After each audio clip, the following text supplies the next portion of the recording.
Hi, this is Mac Thornberry. Welcome back to another edition of our video mailbox.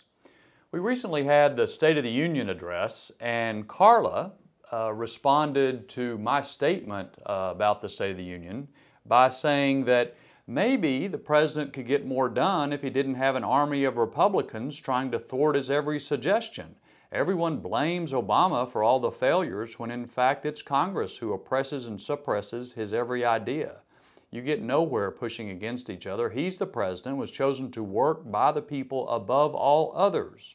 Work with him. Stop trying to make him look bad. Well, Carla, I disagree that the president was chosen above all others. One of the geniuses of our system is that we have separate branches of government. So I don't work for the president. I don't work for the speaker. I only work for the 700,000 folks in the 13th District of Texas.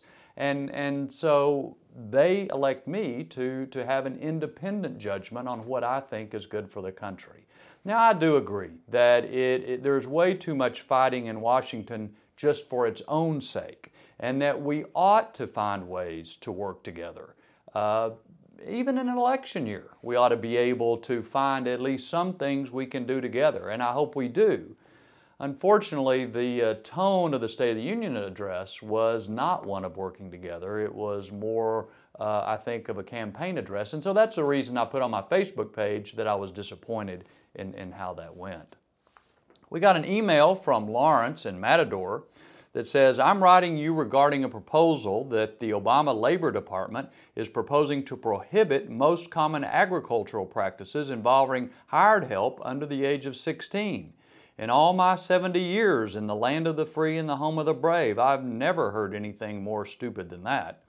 And then he goes on. Lawrence, I fully share your concern about this proposed rule. You know, growing up on a ranch, we were expected to help out from the time we could set up on a horse. And we had some farmland, so I've done everything from hoe cotton and drive a tractor to, of course, working cattle, fix fence. That's the way we grew up. And from time to time, we hired some kids from town to come and help us when we needed a few extra hands for a project. A lot of that would change under these proposed rules. A lot of young people would not be able to help out on an uncle's farm or a grandparent's land. You couldn't hire some kids from town to come and do a lot of things. I think that really cuts to the heart of rural America. It prevents kids from learning how to work. It really hurts our way of life when there are fewer and fewer of us who live in rural America. I'm going to do everything I can to slow or stop these regulations because I think they show an administration that just doesn't have a clue what life is like in our part of the world. So I appreciate you writing. I fully share your concerns about that. Then we have a blog entry from Ms. Osteen in Jacksboro.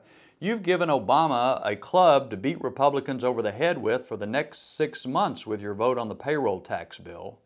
The old saying, penny wise and pound foolish, aptly describes what the House did. Well, Ms. Osteen, I'm not very excited about what the House did. I think it was a mistake. I'm not very excited about extending the payroll tax cut at all. And let me back up, make sure everybody knows what we're talking about. For the past year or so, all of us have had less tax withheld from our paychecks for Social Security. Now, obviously, that hurts the Social Security Trust Fund, which already has trouble, pays out more money in benefits than it's receiving in taxes. So this makes that problem even worse. So the general fund has to make up for that difference. And this has been a very high priority of President Obama to extend that tax cut. On the same bill is an extension of unemployment benefits. What the House originally proposed was to cut how long you could get unemployment from 99 weeks back to 50-something weeks, but also let states be able to make reforms such as requiring a drug test for those people who receive those benefits. I think those reforms really make sense. And finally, it prevents doctors from facing a 30% cut in their Medicare in their Medicare payments, which I think everybody agrees to. That would be a catastrophe for Medicare if that were allowed to happen. So the current law is extended until the last part of February. I don't know exactly what the proposal will be to vote on to extend it longer than that, but I do think if there's not some significant reforms to unemployment and to some other programs, I'm going to have a hard time voting for it when it comes back again.